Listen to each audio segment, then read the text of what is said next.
Walk through why representation deserves more strategic thought than most people give it. Most buyers choose a real estate agent the way they choose a restaurant recommendation, based on familiarity, proximity, or even a personal connection. But representation in a real estate transaction isn't a social decision, it's a structural one. Because once you're under agency, that person representing you isn't just opening doors, they're interpreting legal obligations, managing financial exposure, and sequencing deadlines, and actually really protecting your long-term flexibility. Where buyers are often surprised is how representation quietly shapes the outcome and how little of it is visible if you're only looking at the surface. I'm Lori Lee Mendieta with Century 21, the Harrelson Group. As a trusted local expert here in the Grand Strand, my role is to help buyers evaluate not just the properties, but the structures surrounding their decision. Let's walk through why representation deserves more strategic thought than most people give it.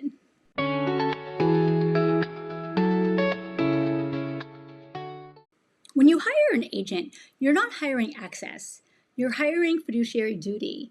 This means loyalty, confidentiality, disclosure, obedience to lawful instruction, reasonable care. That's a legal relationship. But in practice, what does that really mean for you? It means your agent interprets the contract for risk, not just completion. They manage timelines so you don't lose leverage. They identify where language could expose you. They anticipate friction before it even becomes expensive.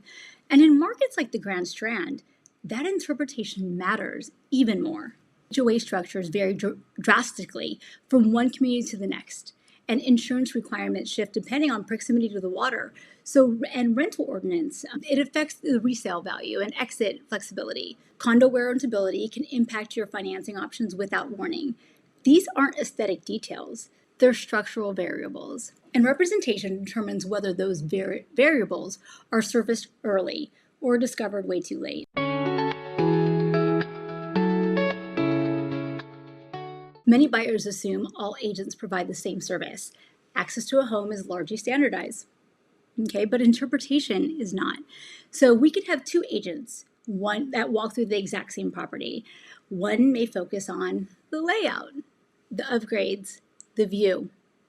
Another agent's going to focus on the reserve study, the insurance history, and even rental restrictions. Now, both saw the same house, but only one evaluated the full system that regards with that house. Where friction usually shows up isn't during the showing.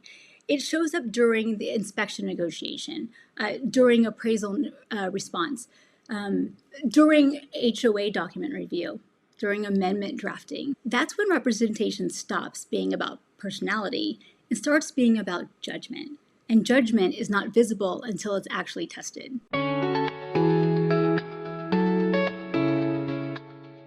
Sometimes buyers choose representation based on comfort. It's a friend. It's a referral without evaluation, someone who feels very familiar to them. And there's nothing inherently wrong with that relationship, but relationship is not about familiarity. It's about capacity. The real question isn't, do I like this person?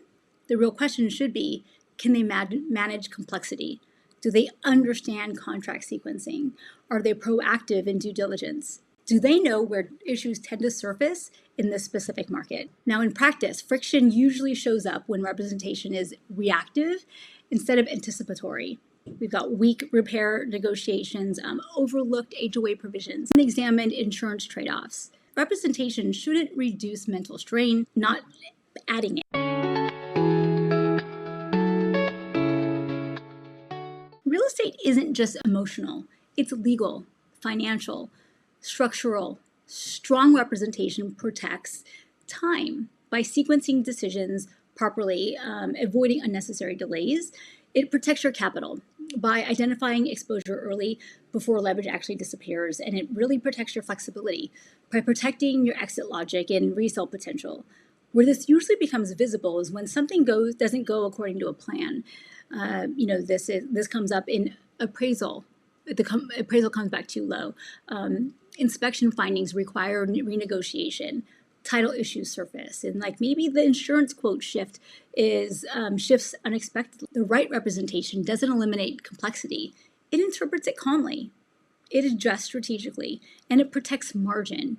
And that margin is what preserves peace of mind. Representation isn't about being aggressive, it's just about being prepared. Now, choosing representation isn't just about personality, it's about structure. It's about asking, who will help me evaluate the decision beyond the surface? Because if you're under agency, familiarity doesn't protect you. Interpretation does. If you're considering a purchase in the Grand Strand and want to understand how representation shapes the specific properties that you're potentially looking at, I'm happy to walk you through that with you. There's no urgency and no pressure, just this very clear conversation on how to protect your position before you even commit. I'm Lori Lee Mendieta with Century 21, the Harrelson Group. Let's make sure your next move is supported by structure, not just likability.